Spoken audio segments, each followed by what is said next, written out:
오늘 우리에게 주신 하나님의 말씀 에베소서 2장 1절부터 3절 단락, 오늘 네 번째 시간입니다. 교회 살았음을 알게 하다라고 하는 주제로 오늘 2장 1절부터 3절 단락 네 번째 시간을 갖습니다.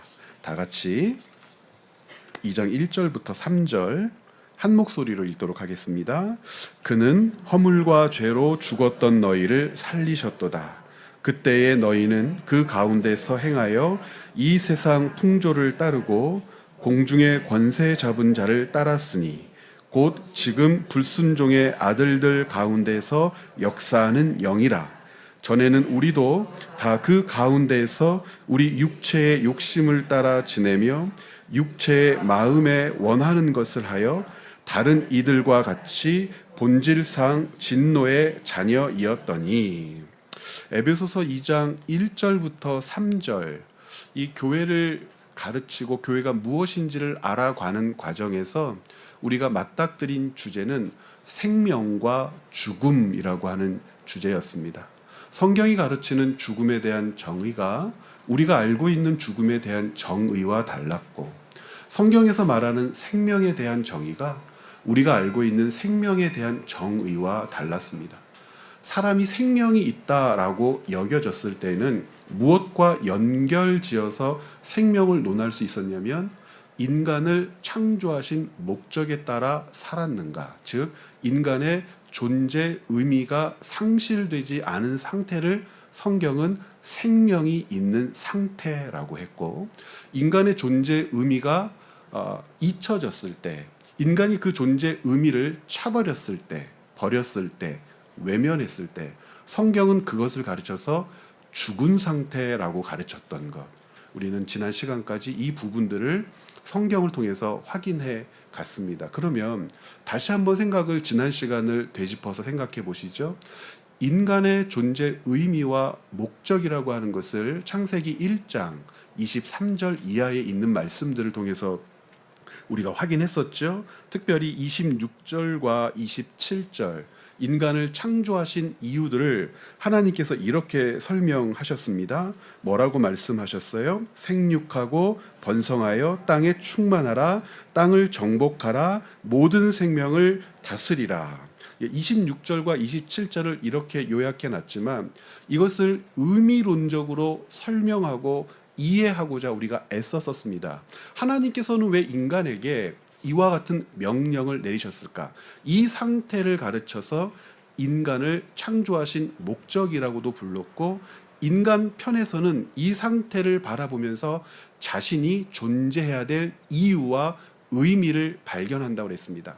많은 설명을 드렸지만 인간의 존재 의미, 하나님께서 인간을 창조하신 목적은 무엇이냐면 하나님이 온 세상을 섭리하고 다스리시는 창조주라고 하는 사실을 인간을 통하여 드러내기를 원하셨다고 그랬습니다. 그러니까 인간의 존재 목적은 그의 기동하는 모든 것을 통하여 하나님이 계시다라고 하는 것을 가리키는 데 있습니다. 가리킨다라고 하는 말은 가르친다라고 하는 말과 다르죠. 가리키는 겁니다. 하나님이 계시다는 것을 가르칩니다. 땅에 있는 모든 것들을 주관하고 다스리고 돕고 살도록 힘을 다하면서 그 모든 피조세계와 인간이 속해 있는 생명세계 질서 안에서 결국은 누구를 발견하게 하고 누구를 찾게 하는 것이 인간 본연의 존재 이유며 목적이냐면 하나님이 계시는구나, 통치자가 계시는구나, 더 분명하게는 우리와 나를 만드신 분이 계시는구나. 만드셨을 뿐만 아니라 무엇 하신다는 겁니까? 하나님께서 내신 질서 안에서 우리를 섭리하고 다스리신다는 겁니다. 이와 같은 사실을 알고, 이와 같은 사실을 알 뿐만 아니라 살고 있을 때 인간은 자기에게 주어진 존재 목적과 의미를 다하고 있는 것이고, 그 상태, 상황을 가르쳐서 성경은 살아있다, 그에게 생명이 있다라고 얘기한 거란 말입니다. 그러니까 이와 같은 존재 목적과 존재 이유를 상실하거나 잃어버렸을 때 그것을 죽었다라고 얘기하는데, 그 죽음의 의미를 조금 더 가까이 깊이 들어가 본다면 죽음은 인간이 선택한 측면의 사실입니까? 당한 측면의 사실입니까? 놀랍게도 인간은 당하여 죽음의 상태에 놓인 존재가 아니라는 거예요.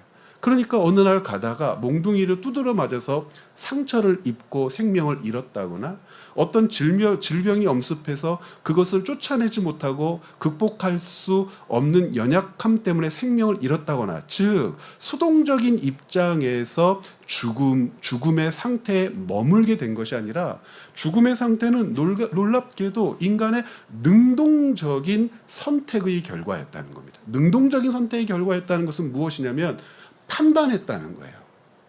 결정했다는 거예요. 무엇을 판단했다는 겁니까? 생명의 편에 설 것이냐, 죽음의 편에 설 것이냐 고민했을 것이지만 성경은 인간이 그 판단의 과정에서 어느 편에 서기로 결정했음을 증언하고 있냐면 죽음의 편에 서기로 결정했다는 거예요. 죽음의 편에 섰다라고 하는 것은 무엇을 놓아버리겠다는 겁니까? 하나님께서 인간을 창조하신 목적을 더 이상 수행하지 않겠다. 그러니까 인간을 창조하신 목적이 그의 기동, 숨쉬고 움직이고 먹고 눕고 일어나고 일하는 그 모든 것들을 통하여 하나님을 가리키도록 되어 있는데 더 이상 그것을 하지 않겠다는 거죠.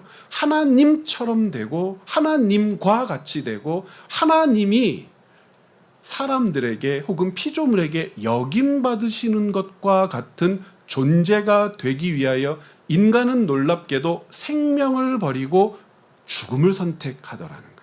이 능동적인 자기의 결정, 판단, 의지에 의하여 생명에서 죽음의 자리로 옮겨진 것이고, 인류 역사는 이 죽음의 자리로 옮겨진 인간을 다시 품어 들어 어디로 옮기시는 하나님의 역사를 우리에게 가르치냐면 생명의 자리로 옮기시는 하나님의 역사를 우리에게 가르치더라는 겁니다. 그러니까 인간이 자기의 판단과 결정, 더 분명하게는 인격적인 자세에 의하여, 인격적인 자세라고 하는 말에서 가장 중요한 개념은 의지입니다. 그러니까 사람이 인격적인 존재다. 인격을 세 가지 요소로 일컫잖아요.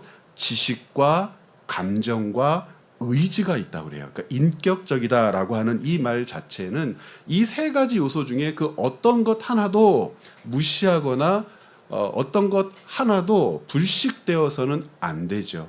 인격적으로 대한다, 내가 인격적인 존재다라고 스스로를 일컬을 때 지식과 즉 그러니까 무엇인가를 알고 있다는 것, 알물 추구하는 거죠. 감정, 희노애 락의 존재로 산다는 것, 그리고 의지, 판단, 분별, 결정의 주체가 된다는 겁니다. 하나님께서 인간을 창조하셨을 때의 인간됨이라고 하는 것은 이 인격적인 존재됨을 전제하는 거니까 인간을 하나님이 창조하셔서 그에게 존재 목적에 살라고 말씀하셨을 때 인간이 그 존재 목적대로 살아내는 것은 어떤 작용이 나타났을 때야 비로소 의미 있는 것이냐면 인격적인 작용이 나타났을 때야 하나님과 인간 사이에서 의미가 있는 거예요. 인격적인 작용에서 이 세 요소 중에 가장 중요한 것이 무엇입니까? 라고 얘기한다면 두말할 여지 없이 의지예요. 인간은 결정, 판단의 주체예요.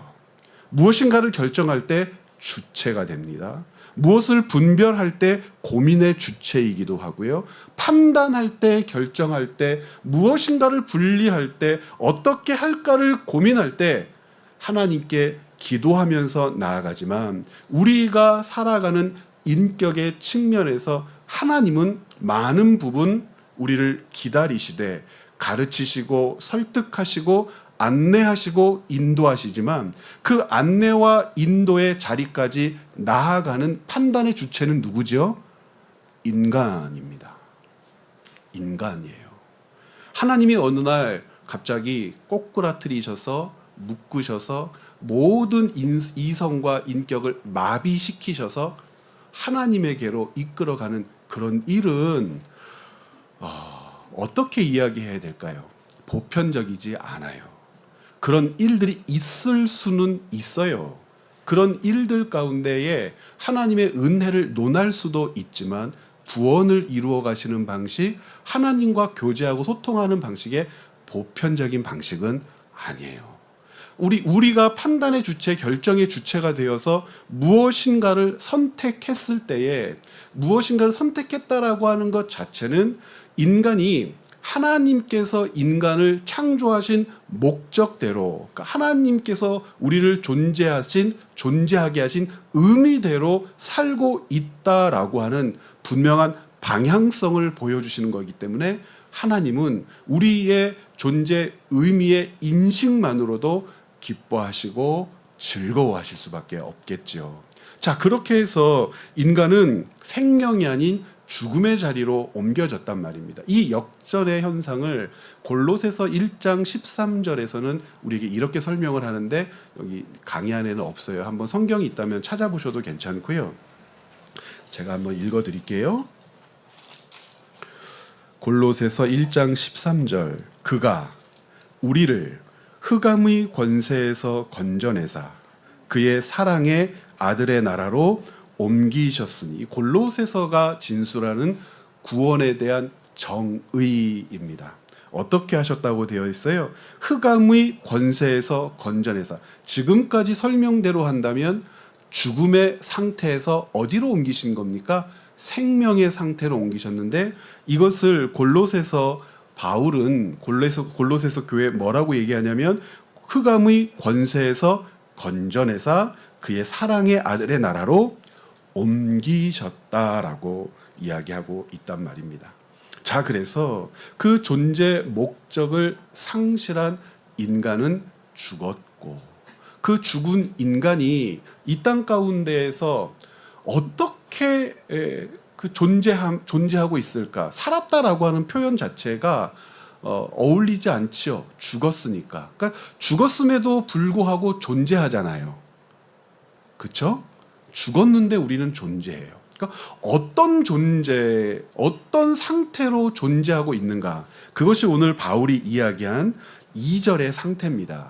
자, 2장 2절 제가 읽어볼게요. 여러분 눈으로 보세요. 그때의 너희는 그 가운데서 행하여, 그러니까 무엇에서 행하였다는 것이죠? 죽은 존재로서 행했대요. 그러니까 죽었는데 존재는 해요.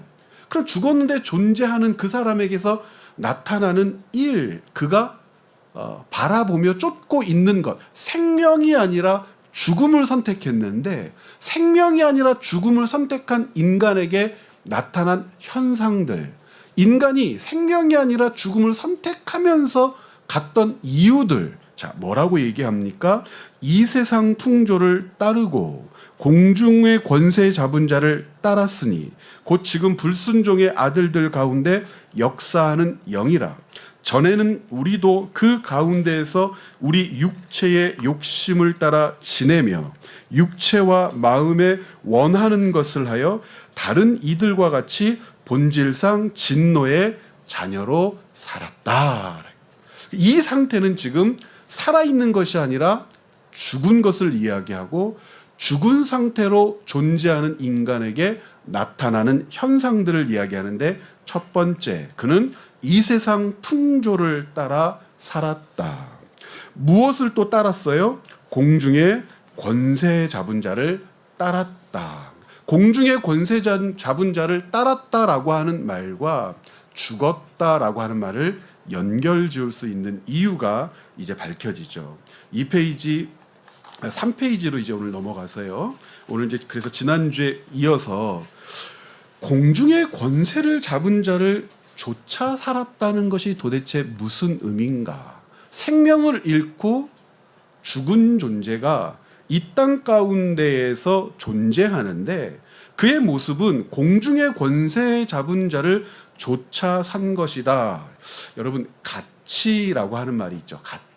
가치라고 하는 말이 참 여러 방면에서 사용되어지는데, 교회의 가치, 가정의 가치, 우리 직업의 가치, 등등등 여러 설명할 수 있는 가치에 해당하는 우리가 소속해 있는 많은 것들이 있죠. 이 가치라고 하는 것을 한번 가지고 오늘 두 번째 공중의 권세 잡은 자를 쫓아 살았다는 것을 한번 생각해 봤으면 좋겠는데, 이 가치에는 두 가지를 분리해서 생각해 볼 수 있는 측면이 있어요. 당연히 가치에는 본질적 가치라는 게 있겠죠. 본질적 가치가 있으면 반대로는 어떤 가치도 있겠어요? 비본질적 가치가 있겠죠. 그리고 본질적 가치는 왜 본질적 가치라고 이야기하냐면, 이 본질적 가치를 절대적 가치라고도 불러요. 본질적 가치, 절대적 가치라고 부르는 이유는 무엇이냐면, 이것은 변하는 가치가 아니기 때문에 그래요. 변하지 않습니다.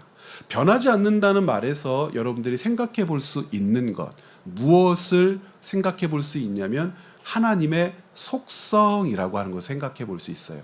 하나님은 어떤 분이십니까? 그러면 전능하신 분입니다. 이런 말 많이 들어보셨죠. 무엇이든지 할 수 있다. 전지하신 분입니다를 붙여서 하나님은 전지전능하시다, 이런 표현을 쓰죠. 근데 이 하나님의 속성 가운데에서 일반적으로 많은 사람들이, 특별히 성도들이 동의하면서 바라보는 속성, 이 속성 때문에 우리는 하나님을 신뢰할 수 있는데, 하나님은 불변하시다라고 얘기하죠. 하나님은 당신께서 우리에게 주신 말씀에 대하여 불변하시고, 이 세상을 향하여 작정하신 뜻에 대하여 불변하시죠. 하나님이 아침 저녁으로 뜻을 바꾸거나 하나님께서 우리에게 내신 말을 잊어버리시거나, 혹은 하나님께서 우리에게 하고자 하시는 일이 하나님 당신에게 손해가 되어서 취소하시거나 그러면 기독교라고 하는 종교는 존재할 수 있을까요? 존재할 수 없죠. 하나님을 신뢰할 수 있을까요?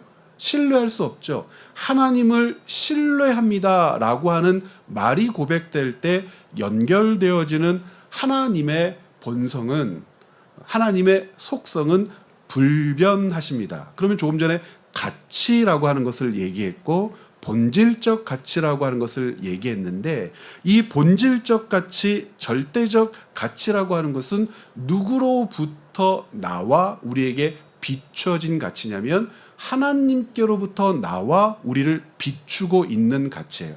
그래서 이 본질적 가치는 언제나 진리라고 하는 근거, 전제 위에 세워지는 법칙들을 가르쳐서 본질적 가치라고 해요. 그러니까 인간에게 해당하는 본질적 가치는 그래서 당연히 존재의 의미를 생각해 볼 수 있고, 하나님이 우리를 존재하게 하셨을 때 우리가 마땅히 감당해야 할 일은 하나님의 속성과 연결되어서 하나님이 우리를 다스리고 우리와 함께 하신다고 했을 때 하나님은 우리에게 펼쳐 보이신 뜻을 변개치 않으시고 잊지도 않으시고 언제나 강한 손으로 붙들고 계신다고 우리는 믿는 것이죠.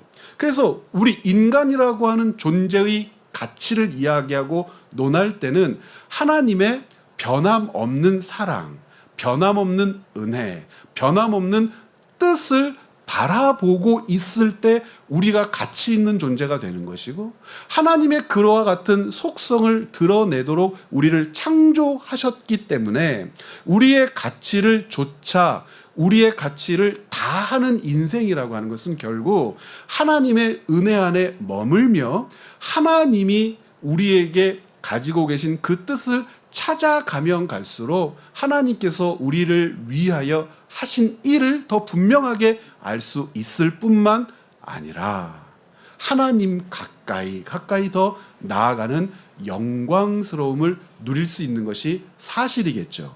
그럼 반대의 개념을 한번 생각해 보십시오. 본질적 가치의 반대 개념은 당연히 비본질적 가치겠죠. 본질적 가치가 절대적 가치라고 했다면 비본질적 가치는 당연히 상대적 가치겠죠. 상대적 가치라고 하는 것은 변한다는 것 아니겠습니까? 그렇죠. 가치가 변하는 것 여러분 느껴보신 적 있으세요? 이 이야기를 하시면은 잘 와닿지를 않는가 봐요. 가치라고 하는 이 단어 때문에. 제가 어렸을 때 제게 있어서 언제쯤 어렸을 때를 추정하는 것이 좋겠냐면 7살부터 시작해서 10살 사이, 그 이전에는 잘 몰랐는데 7살부터 10살 사이에 제게 있어서 가장 큰 가치 있는 물건은 딱지와 구슬이었어요. 정말 소중했습니다. 100개씩 고무줄로 묶어가지고 그 길표 양말통에다가 차곡차곡 넣으면 2,000개가 들어가요. 2,000장. 거기 꽉 채우면 2,000장, 한 박스에 2,000장. 그러면 길표 양말 이렇게 해서 제 보물창고에 5개를 쌓아놓으면 거기에 10,000장의 딱지가 있는 겁니다. 아침 저녁으로 열어보는 거죠. 만져보고 쓰다듬어보고 다 가고. 친구들한테 이자 받고 100개씩 빌려주고 받을 때는 120장 막 딱 세고 매일매일 세고 딱지. 구슬이요. 구슬은 주로 이걸 어디에다가 보관하느냐. 그 당시에 유행했던 그 알사탕 통이 있습니다. 예, 요만한 알사탕 통. 거기다 가득 채우면 200개에서 300개가 들어가는데요. 이 200개, 300개 들어가는 알사탕 그 통이 차곡차곡 제 창고에 쌓여 있는 거죠. 여러분 그 당시에는요. 이것이 저에게 전부의 가치였단 말입니다. 그런데 이것과 아버지가 와서 금 한 덩이랑 바꾸자고 바꿨을까요? 웃기잖아요. 절대 못 바꾸죠. 죽었으면 죽었지 못 바꾸죠. 가치에 대한 그 혼미한 상태를 어른들은 많이 이용해 먹어요. 어떻게 이용해 먹냐면 이렇게 이용하죠. 이제 추석 때 아이들한테 용돈을 주고 싶은데 어린 아이들일수록 그 가치의 혼미한 상태를 이용해 먹기 쉽잖아요. 그래도 큰 애한테는 5만 원 정도 줘야 되는데 작은 애한테도 5만 원을 줄래니까 이건 미치겠는 거예요. 이거 어떻게 다 같이 줄 수도 없고. 그래서 해낸 방법이 뭡니까? 언니니까 한 장만 받아. 5만 원. 동생 너는 조그마지만 삼촌이 이모가 고모가 아빠가 너를 얼마나 사랑하는지 1,000원짜리를 가져가서 5장을 너한테 주는 거야. 몇 개나 줬어. 그리고 어떤 게 더 커요? 5만 원짜리가 크지만 그 혼미한 가치를 이용하는 인간의 그 사악감이 우리에게 있잖아요. 여러분 이번 추석 때 또 그렇게 하실 거잖아요. 그렇죠? 네. 그러니까 우리가 가지고 있는 이 가치라고 하는 것이 비본질적 가치일 때 가치의 기준이 다르기 때문에 상대적이고요. 이 가치를 바라보는 혼미한 상태에 있을 때는 무엇이 소중한지 귀중한지 알 수가 없어요. 그래서 이 가치, 이 비본질적 가치라고 하는 것이 인간에게 미치는 영향력이라고 하는 것은 생각보다 크고 깊습니다. 사탄과 인간이 대화를 나누죠. 하나님께서는 이 과실을 따먹지 말라 하셨어. 이 과실을 따먹지 않음으로 인간이 누리고 보존할 가치라고 하는 것이 있단 말이에요. 사탄은 인간에게 이야기하지요. 그것보다 더 소중한 가치애로 네가 나아갈 수 있어. 하나님이 그것을 너에게 감추신 거야. 고민하는 거예요. 어떤 가치가 더 내게 유익할까를 고민했었고 더 좋은가를 고민했었고 그래서 분별했죠. 판단했어요. 그리고 결정했습니다. 어떤 가치를 줬기로요? 절대적인 가치에서 상대적인 가치로, 본질적 가치에서 비본질적 가치로, 변하지 않는 가치에서 변화무쌍한 가치로. 그 이후로 타락한 인간이 맞닥뜨리는 가치라고 하는 것은 지속해서 상대적인 가치예요. 상황마다 다르고 시대마다 다르고 환경마다 다르고 조건마다 다르고 관계마다 달라요. 그래서 지난 시간에 윤리와 도덕이라고 하는 개념으로 여러분들과 잠깐 말씀을 나눈 거예요.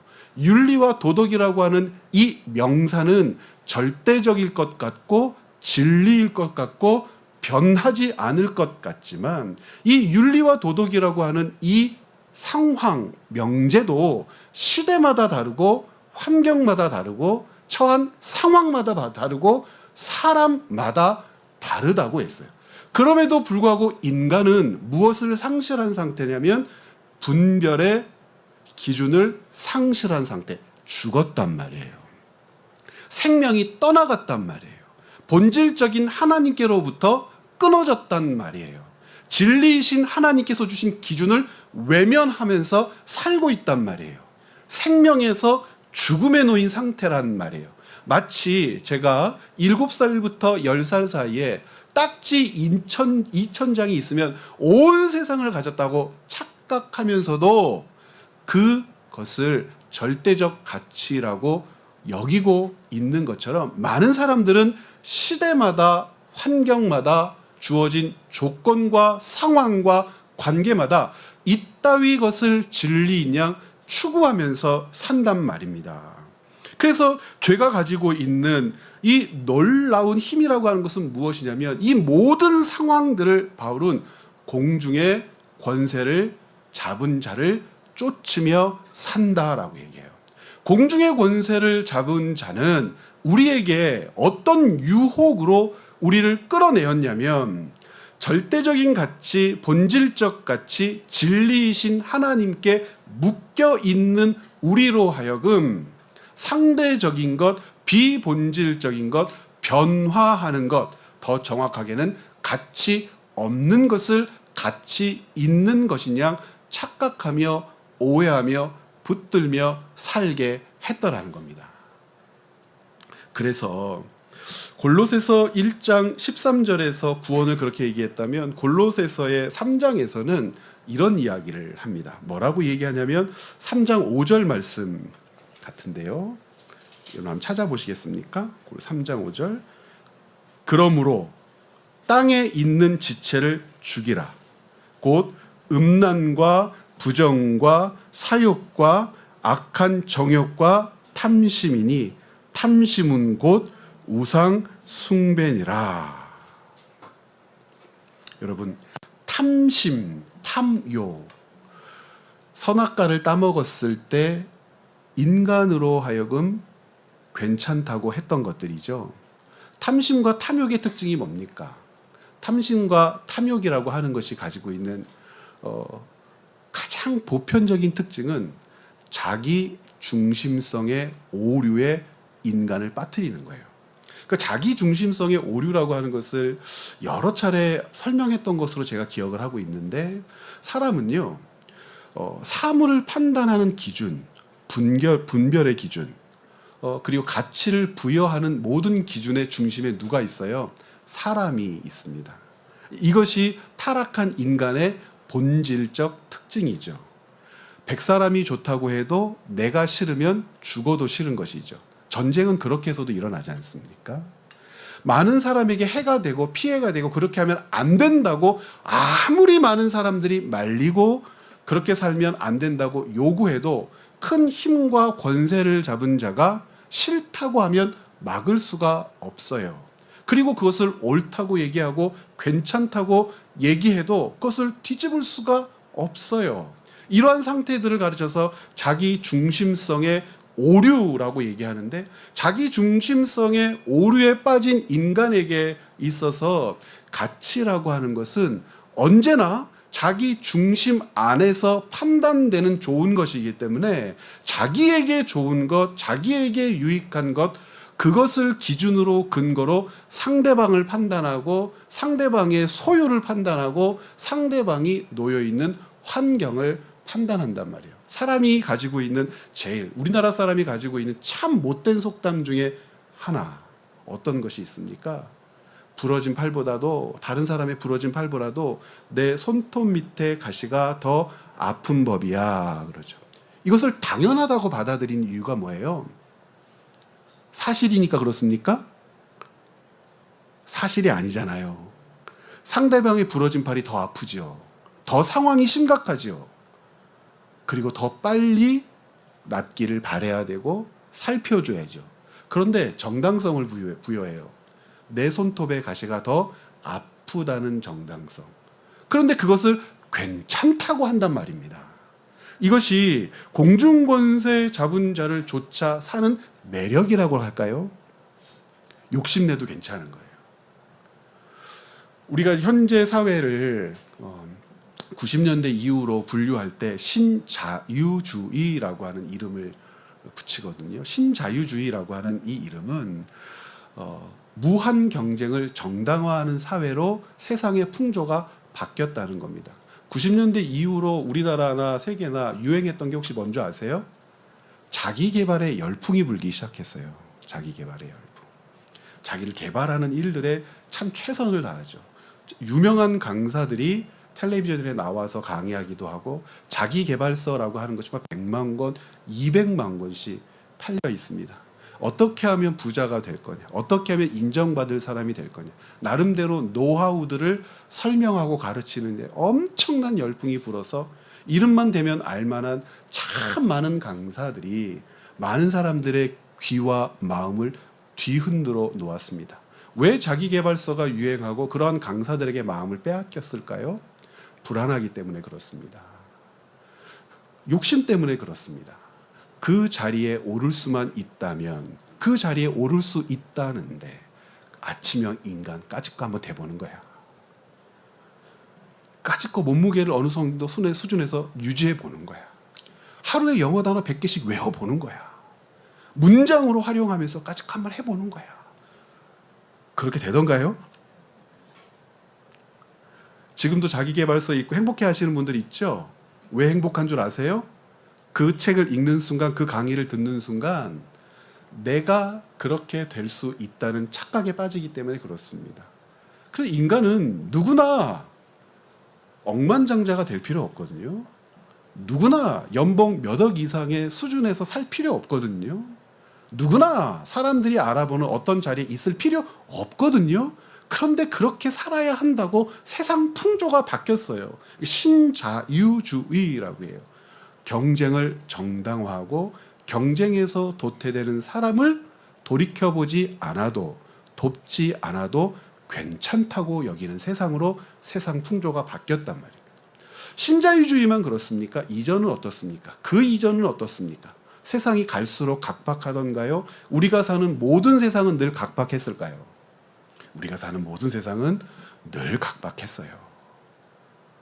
이런 것을 우리는 공중권세 잡은 자를 좇아 산다라고 이야기합니다. 예수님께서 그래서 이런 말씀을 하셨죠. 요한복음 8장 44절 같이 한번 읽어보겠습니다. 너희는 너희 아비 마귀에게서 났으니 너희 아비의 욕심대로 너희도 행하고자 하느니라. 그는 처음부터 살인한 자요 진리가 그 속에 없으므로 진리에 서지 못하고 거짓을 말할 때마다 제 것으로 말하나니 이는 그가 거짓말장이요 거짓의 아비가 되었습니다. 거짓말장이요 거짓의 아비가 되었습니다. 이것은 우리가 알고 있는 그런 거짓말을 이야기하는 게 아니에요. 뭐 사람을 속이는 어떤 달콤한 말 이걸 얘기하는 것이 아니고 뭘 얘기하는 걸까요? 가치라면 어떤 가치요? 상대적 가치. 시대마다 변하는 가치로 사람을 붙들고 현혹해요. 비본질적 가치요. 그것을 조차 살지 않아도 되는데 그것이 없으면 도태된 인생이냐 실패된 인생이냐 우리를 붙들고 불안에 떨게 함으로 우리를 묶어 자기에게 떠나지 못하도록 계속해서 유혹하지요. 늘 변하는 세상에서 변하는 가치를 추구하며 살도록 우리를 자극하는데 그것을 지혜라고 얘기하고요. 또 다른 말로는 능력이라고 얘기해요. 여러분 지혜와 능력이라고 분류되는 것이 놀랍게도 얼마나 처신을 잘하느냐, 얼마나 세상에 잘 녹아드느냐, 변화무쌍한 세상에서 살아남느냐 살아남지 못하느냐 이것을 지혜 능력이라고 얘기하잖아요. 사탄은요 50년대 했던 말이 다르고요 80년대 했던 말이 다르고요 지금 우리가 살고 있는 현재 하고 있는 말이 달라요. 삶의 기준도 다르고요 방향도 다르고요 보편 진리라고 말하는 것도 달라요. 상대적이란 말입니다. 그래서 죄는 인간을 마귀에게 사로잡혀 살게 하는 힘이 있다고 바울도 예수님도 말씀하시고 마귀에게 사로잡힌 인간은 그것을 옳다, 좋다, 합당하다 여기면서 삽니다. 3페이지 그래서 중간에 보면 제가 이런 해설을 써놨어요. 같이 한번 눈으로 보세요. 바울은 마귀를 공중권세 잡은 자라고 얘기했어요. 이 말은 쉽게 공중나라의 통치자라고 하는 의미인데 어떤 사람은 하나님의 나라와 사탄의 나라를 대조하면서 사탄의 나라를 공중나라라고 설명하기도 해요. 그러나 이와 같은 설명은 여러 가지 이유로 위험합니다. 왜 그러냐? 먼저 하나님의 나라와 비교하거나 대조할 만한 사탄의 나라가 있을까요? 없어요. 그런데 무섭죠. 공중권세 잡은 자, 사탄의 나라. 그러면 무섭죠. 그런데 그리스도인들은 무서워해서는 안 되죠. 골로새서 1장 13절을 잃어버린 거예요. 잊어버린 거예요. 우리는 이미 어디에서 어디로 옮겨진 존재예요? 공중권세 잡은 사탄의 나라에서 그의 아들의 나라로 옮겨졌어요. 이미 옮겨졌다면 우리는 어떤 가치를 다시 정립하게 되었어요? 절대적 가치를 정립하게 되었어요. 본질적 가치가 무엇인지를 알게 되었어요. 본질적 가치, 절대적 가치 하니까 힘들고 어려워요. 하나님을 생각해 보세요. 우리에게 주신 언약, 우리를 향한 사랑, 우리에게 베풀고 계시는 은혜는 변하지 않을 것이고, 변하지 않을 하나님의 그 붙드심을 의지하며 살기 때문에 우리는 무엇을 회복했다고 고백해요? 생명을 회복했다고 고백해서 우리가 살펴야 할 것은 아이고 사탄 나라가 무서워가 아니라 우리 존재 의미, 창조의 목적대로 살고자 하는 우리 안에서의 선한 열심을 확인하는 것이 우리에게는 중요한 문제예요. 우리는 사탄의 나라와 상관 있을까요? 없을까요? 없어요. 사탄의 나라가 늘 위협적으로 보이기는 하지만 제가 이 사탄의 나라의 위협적인 모습을 철로 역정을 통해서 설명해 드린 적이 있잖아요. 여러분, 크리스찬, 철로 역정의 주인공이 크리스찬이잖아요. 기독도라고 보통 우리말 소설에서는 번역을 하는데, 이 존 버년의 철로 역정의 하이라이트와 같은 장면이에요. 천성을 향해서 자기 짐을 지고 계속 가요. 계속 이 짐을 어떻게 풀어놓을 수 없는 그 고통스러운 길을 걷는데요. 드디어 천성이 보여요. 하늘 영광의 나라가 눈앞에 펼쳐져요. 한 길만, 그 낭떠러지로 연결되어지는 그 큰 대로만 걸어가면 천성에 들어갈 수가 있어요. 그런데 그 대로를 걸어가려고 시도를 하는 순간 깜짝 놀라요. 왜 놀랍니까? 수많은 사람들이 돌아오는 거예요. 얼굴이 사색이 돼서 돌아오는 거예요. 아니 여기만 건너가면 천성인데 왜 돌아올까? 사람들이 말도 하지 말라고 그러고 짜증을 내면서 화를 내면서 내가 이따위 것을 보려고 이 고생을 했냐고 가슴을 치면서 후회하면서 탄식하면서 다 왔던 길로 돌아가요. 이 기독교가 크리스찬이 너무나 왜 그러지? 그러면서 그 길을 지나갈 때 알게 된 거예요. 양 옆으로 어마어마한 사자들이 도열해서 사자 같죠? 이 지나오기만 해도 확 다 잡아먹어 버릴 거예요. 이 모습을 본 사람들이요, 그 앞에서요 벌벌벌 떨며 다 돌아가는 거예요. 여기 건너가기 불가능하다. 그런데 기독교가요, 이 크리스찬이 사람들이 못 보는 것을 보게 되었어요. 이 엄청난 그 사자들이 도열해 있으면서 으르렁 거리는데요. 그 으르렁 거리는 지점이 그들이 움직일 수 있는 끝이에요. 더 이상 못 나와. 왜 그런가 보았더니 이 발들에 착고가 채워져 있는데 벗어날 수 없는 강력한 쇠밧줄로 꽁꽁 묶여져 가지고 으악 하지 여기까지. 아무리 잡아먹으려고 해도 더 이상 못 나가는 것을 깨닫는 거죠. 그러면서 크리스찬은 그 길을 통과합니다. 이 철로 역정에서 하이라이트와 같은 장면인데, 많은 그리스도인들이 사탄의 나라를 이렇게 생각한단 말이에요. 포기해요. 절망해요. 무너질 거라고 착각해요. 그런 사탄의 나라는 이 땅에 존재하지 않아요. 사탄은 하나님의 자녀, 하나님의 백성들을 하나님의 나라에서 끌어다가 자기 나라로 다시 빠뜨릴 수 없어요. 장로교의 가장 그 유명한 신앙 고백이 뭡니까? 한 번 구원은 영원하다. 왜 우리가 이 고백을 할 수밖에 없는 이유가 바로 여기에 있어요. 우리를 향한 하나님의 의지라고 하는 것이 있는데, 이 의지는 무엇을 바라보게 합니까? 도래할 하나님 나라의 완성을 바라보게 해요. 그런데 하나님에 대한 의지를 우리의 입술로 고백한다고 할 때 착각하지 말 것. 우리의 의지와 똑같습니까? 여러분, 그 조석으로 변하는 우리들의 의지와 하나님의 의지가 똑같아요. 조석은 아니더라도 평생의 약속이라고 하는 말 자체가 무의미한 우리의 의지와 하나님의 의지가 똑같나요? 그렇지 않습니다. 조금 전에 이야기했던 불변하시는 하나님, 그 불변하시는 하나님에 대한 속성을 우리가 안다면 우리는 하나님께 대한 무한한 신뢰를 내어 맡겨도 전혀 먼지만큼도 잘못된 것이 있을 수 없겠죠.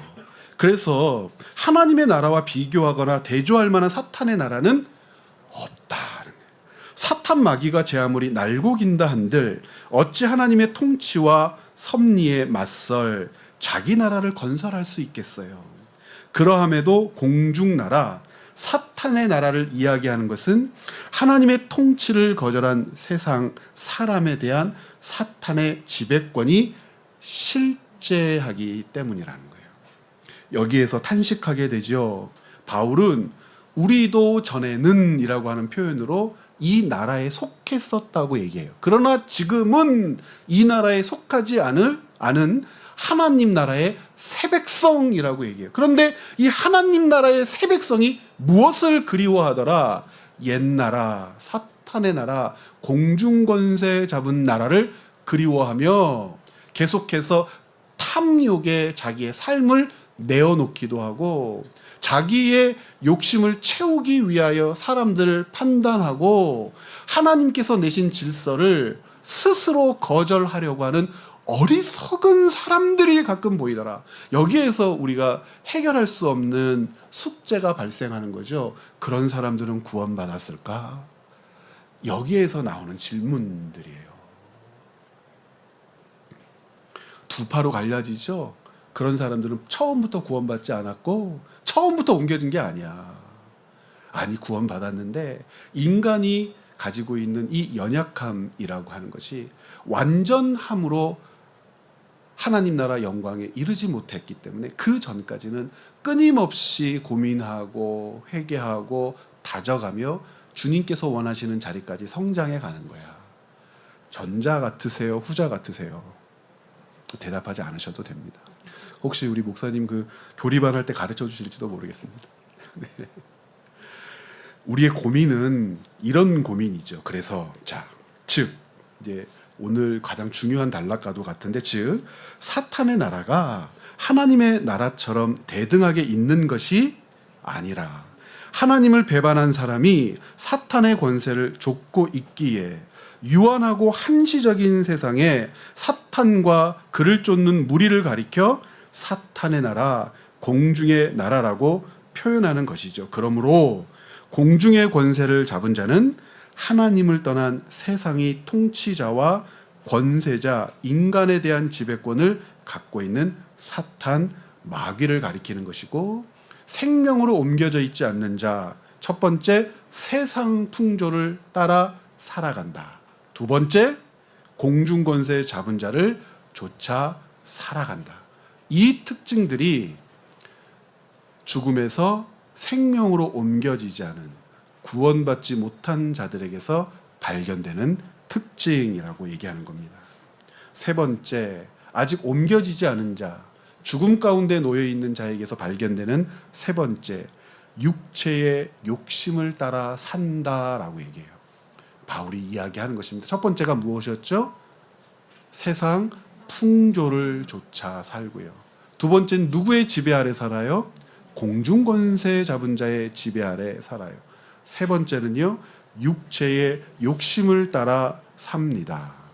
여러분, 육체의 욕심이라고 하는 말에는 두 가지 의미가 있어요. 이 육체라고 하는 단어 때문에 그러는데, 육체라고 하는 단어의 첫 번째 의미는 뭘까요? 살과 뼈, 물리적인 몸을 가리켜요. 그런데 바울이 사용하는 이 육체라고 하는 말은 살과 뼈만 가르치는 것이 아니라 두 번째 의미도 가르칩니다. 두 번째를 제가 뭐라고 해놨어요? 자기 중심성의 오류에 빠진 인간의 타락한 본성도 성경은 육체를 쫓아 산다 할 때 육체입니다. 그러니까 이 육체라고 하는 의미를 종합적으로 어떻게 연결해 볼 수 있냐면 이렇게 연결해 볼 수 있어요. 육체의 욕심이란 몸과 마음이 원하는 죄. 처음 인간이 선악과를 따먹었을 때의 그 모습이죠. 몸과 마음이 원하는 죄. 몸과 마음이 원하는 죄란 구체적으로 뭘까? 바울은 자신의 현재와 과거를 예로 들어서 육체의 욕심에 다음과 같은 것이 있다고 말합니다. 자, 자기 중심의 오류에 빠진 어떤 것이 육체의 욕심이에요? 신념과 확신, 문벌, 혈통, 인종차별, 종교, 의롭다는 자만, 지적 교만, 야심, 진리를 거부하는 마음과 태도, 악의나 복수심까지. 자, 그런데 이 특징들이 육체의 욕심이라고 하는 이 명제에 대한 설명이라면 여기서 우리가 또 두렵지요. 이와 같은 육체의 욕심을 따라 사는 사람은 어디에서 어디로 옮겨진 사람이 아니에요. 죽음에서 생명으로 옮겨진 사람이 아니고 바울이 가르치는 진술대로라면 죄와 허물로 죽은 사람에게서 발견되는 몇 번째 특징이에요? 제가 이렇게 했잖아요. 세 번째 특징이에요. 죄와 허물로 죽은 사람에게서 발견되는 첫 번째 특징은요, 세상 풍조를 쫓아 살아요. 죄와 허물로 죽은 사람에게서 발견되는 두 번째 특징은요, 공중권세 잡은 자를 쫓아 살아요. 당연히 공중권세 잡은 자를 쫓아 살기 때문에 발견되는 세 번째 특징은 육체의 욕심을 따라 살아요. 그런데 이 육체의 욕심이라고 하는 것을 빌립보서 3장에서 확인했더니 바울이 이런 것이라고 얘기하더라는 거예요. 놀랍게도 신념과 확신. 바울이 가지고 있는 신념과 확신은 스데반을 돌로 쳐 죽일 때의 증인이 되게 했고, 다메섹으로 내려가서 예수님의 제자들을 결박하겠다고 앞장서서 박해의 우두머리가 되게 했죠. 어떤 일도 있어요? 문벌, 혈통, 인종, 종교. 여기까지는 그래도 괜찮은데 의롭다는 자만, 이 나르시즘도 아니고요, 지적인 교만, 야심, 진리를 거부하는 마음과 태도, 악의나 복수심. 이것이 육체의 욕심을 따라 사는 삶의 구체적인 예래요. 걸리는 것 혹시 없으세요, 여러분? 미치겠죠? 제가요, 그래서 20살 초반 때에 버스를 타고 가는데 에베소서를 한참 공부하고 한참 읽으면서 너무 마음이 슬퍼서 그때 이제 모든 그 일상의 삶을 다 내려놓고 수도원에 가려고 준비를 했었어요. 수도원에 들어가서 살지 않으면 여기서는 도저히 내가 하나님의 백성답게 살 수 없다. 그래서 수도원을 어떻게 하면 들어갈까? 이제 수도원에 들어갈 때 이제 모든 것을 다 끊고 가야 하는데 우리 부모님의 마음은 어떨까? 이런 쓸데없는 걱정까지를 하면서 살았던 적도 있어요. 육체의 욕심을 따라 사는 것이 바울의 가르침대로라면 죄와 허물로 죽은 사람에게서 발견되는 특징이라고 했는데, 예수 그리스도로 말미암아 새 생명을 얻은 나는 여기에서 동그라미를 쳤더니 한도 끝도 없이 동그라미를 칠 수 있는 거예요. 괴롭죠. 빌립보서 3장 3절부터 9절 우리 같이 한번 한 목소리를 읽어보겠습니다. 하나님의 성령으로 봉사하며 그리스도 예수로 자랑하고 육체를 신뢰하지 아니하는 우리가 곧 할례파라. 그러나 나도 육체를 신뢰할 만하며 만일 누구든지 다른 이가 육체를 신뢰할 것이 있는 줄로 생각하면 나는 더욱 그러하리라. 자, 4절까지 보면 육체를 신뢰한다라고 하는 말에서 저는 어떤 개념을 도출해서 여러분들과 나눴냐면 자기 중심성의 오류라고 하는 말을 여기에서 도출해서 여러분들과 나눈 거예요. 자기 중심성의 오류에 빠진다는 것은 육체를 신뢰한다는 것이고, 육체라고 하는 것은 인간의 타락한 본성을 지닌 나를 이해하게 하는 것인데, 타락한 본성을 지닌 나를 신뢰하니까 어디에 빠질 수밖에 없어요? 오류에 빠질 수밖에 없어요. 오류에 빠질 때 본질적이 아닌 것에 눈이 멀어버리고 상대적인 가치에 마음을 빼앗겨 버리고 욕심내서는 안 되는 것을 욕심내고 탐욕스럽게 살면서도 그것을 경쟁에서 이긴 정당한 내 대가라고 주장하더라는 거예요.